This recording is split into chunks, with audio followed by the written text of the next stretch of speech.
¿Por qué ya no hay pensiones? Para poder responder esta pregunta hay que remontarnos tiempo atrás para ver el origen de las pensiones. Primero que nada, Alemania se creó en 1870, con un uso de los impuestos muy interesante. Como el marxismo estaba comenzando a ser popular, el primer ministro Otto von Bismarck tuvo una idea impresionante. Empezó a dar las primeras prestaciones que existían en la época. El propósito de las prestaciones era muy simple. Se trataba de contentar a los obreros del oeste de Alemania para tener apoyo político, en contra de los terratenientes de la zona este. Esto con el fin de unificar al imperio alemán, para después tener una guerra con Francia. Es curioso ya que ayudó a México a derrocar al monarca Maximiliano I de México, porque dejó de recibir apoyo de Francia, pero eso es otra historia. En el comienzo de la década de 1880, el marxismo se encendió como pólvora por toda Europa. Como los obreros sentían que merecían más, presionaron al gobierno. En 1881, Bismarck y el emperador Guillermo I dijeron en el Parlamento, que es algo así como la Cámara de Senadores, aquellos que estén incapacitados para trabajar por edad e invalidez tienen el derecho de ser cuidados por el Estado, y crearon el primer sistema público de pensiones llamado de reparto, que se implementó por completo 8 años después, en 1889. Este fue el inicio de lo que se conoce como el Estado benefactor.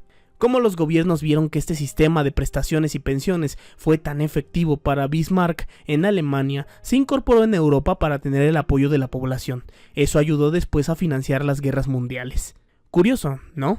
Esto era para poder quitarles impuestos y regresárselos a modo de prestaciones, pero causó las peores masacres de la historia de la humanidad. Esto es clave en nuestro tema. La edad para jubilarse en Alemania en aquel entonces era de 65 años y la esperanza de vida era solamente de 45.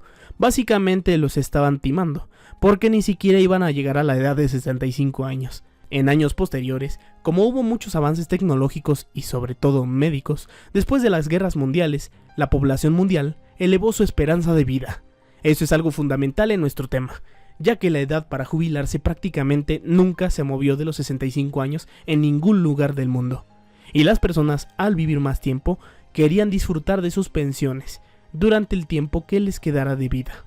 Obviamente, esto podría ser sostenible, pero solo si los pensionados vivieran 1 o 2 años más después de jubilarse y ya después se murieran. Actualmente, la esperanza de vida en el mundo es de 70 años y medio. En Alemania es de 81. Obviamente no conviene mantenerlos por 16 años más. Como la esperanza de vida y la población han crecido tanto, el sistema de pensiones público es insostenible en todo el mundo. Este sistema del Estado benefactor, que según dice preocuparse por el ciudadano, solo era una compra de votos masiva y muy conveniente. Las pensiones solo han existido una vez en la historia de la humanidad, y no hay ningún motivo para creer que esto vuelva a repetirse. Ni modo, esto le tocó a nuestros abuelos y a nuestros padres en algunos casos. Pero a nosotros nos va a tener que tocar pagar la deuda acumulada por estos sistemas de pensiones. Obviamente, esto no iba a salir gratis. Al gobierno le gusta endeudarse para cumplir promesas absurdas, y a los millennials nos tocará pagar toda esta deuda. También a la generación Z, Otto von Bismarck jamás se hubiera imaginado el resultado final que traería su movida política. Se cree que este será un problema de los más graves del siglo XXI, tanto político como económico, por una razón muy simple. Ellos prometieron que pagarían las pensiones, así que lo tienen que hacer, o estarían violando la ley. Y un gobierno que no sigue sus propias leyes provocaría manifestaciones, desobediencia civil o problemas más serios para sí mismo. Como este sistema no podía durar para siempre, hubo alguien que pensó en una solución drástica. Esto ocurrió en Chile hace ya 40 años, en 1980, durante la dictadura de Pinochet. La idea que se les ocurrió era separar una parte de las ganancias de cada persona que trabajaba, y ese dinero se iba a ir a lo que se conoce hoy como una administradora privada de fondos de pensiones o administradoras de fondos para el retiro.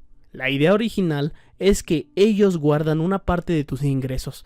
Esta parte sería invertida por la administradora de pensiones, en proyectos rentables o en fondos de inversión con una tasa fija. Dicho de otro modo, el dinero que te quitan en cada pago se invierte y genera cada vez más dinero. Suena bien, ¿no te parece?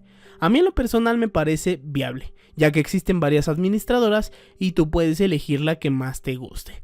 Pero la diferencia con las pensiones es muy simple. Los fondos de pensiones son de dinero que tú trabajaste, y las pensiones son dinero que el gobierno te da hasta que mueras. Si el fondo se queda sin dinero, ya te quedaste sin nada. Si estás vivo, el gobierno está obligado a pagar tu pensión. Obviamente convienen más las pensiones, porque administrar un fondo de retiro es muy difícil, sobre todo considerando que son personas mayores que se pueden enfermar. El gobierno se liberó de tener que mantener gente que puede vivir 10 o 20 años más sin tener que trabajar, y cada quien se hace responsable de cómo maneja su fondo de pensión. Muchos ven injusto que a los de antes sí les daban pensión y a nosotros no, y se entiende que es muy injusto, pero ya no nos tocó vivir el estado benefactor. En Chile, por ejemplo, se han hecho numerosas manifestaciones para abolir el sistema de pensiones privado de Pinochet. Una causa de mucho peso es que las administradoras cobran comisiones muy altas, haciendo que las ganancias de las pensiones sean bajas. Hasta la fecha sigue siendo un tema muy polémico en Chile, ya que ellos fueron los creadores de este nuevo sistema que se ha copiado en varios países. Le llaman una política neoliberal. El sistema de pensiones se expandió por Latinoamérica en los años 90. Por aquel entonces varios países estaban en crisis y los gobiernos lo último que querían era pagar ellos mismos las pensiones. Por eso se expandió tan rápido. En el año 2008, durante el gobierno argentino de Cristina Fernández de Kirchner, ella tomó la decisión de nacionalizar los fondos privados de pensiones. Hablamos de unos 30.000 millones de dólares de las pensiones de los ciudadanos a los bolsillos del gobierno, que podría salir mal. Algo similar ocurrió en Bolivia en 2010 con Evo Morales. En el caso de México, los primeros jubilados saldrán en el 2021. Muchos expertos creen que el dinero generado en las famosas Afores será ridículo, prácticamente para vivir 1 o 2 años. Hay mucho nerviosismo por este tema. En Costa Rica, la Caja Costarricense de Seguro Social le da a administradoras privadas los ahorros para que ellas inviertan ese dinero. Y quieren hacer algo similar que Argentina y Bolivia. En Perú, Colombia y otros países se ha implementado de manera total o parcial, o sea, con parte del gobierno. Los que están en el sistema nuevo tendrán ahorros mediocres para su jubilación, mientras que los más viejos que alcanzaron pensión los mantendremos los nuevos contribuyentes. Este sistema en crisis económica es altamente riesgoso. Originalmente en Chile las administradoras tenían que dar una tasa fija, siempre te iban a dar el mismo interés por tu dinero. Las administradoras están obligadas a invertir ese dinero para pagar las tasas que les prometen a los pensionados, pero obviamente hacen inversiones en diversos instrumentos financieros. Por poner un ejemplo, acciones. Las acciones cotizan diariamente, y si hay una caída del precio, ese dinero se pierde.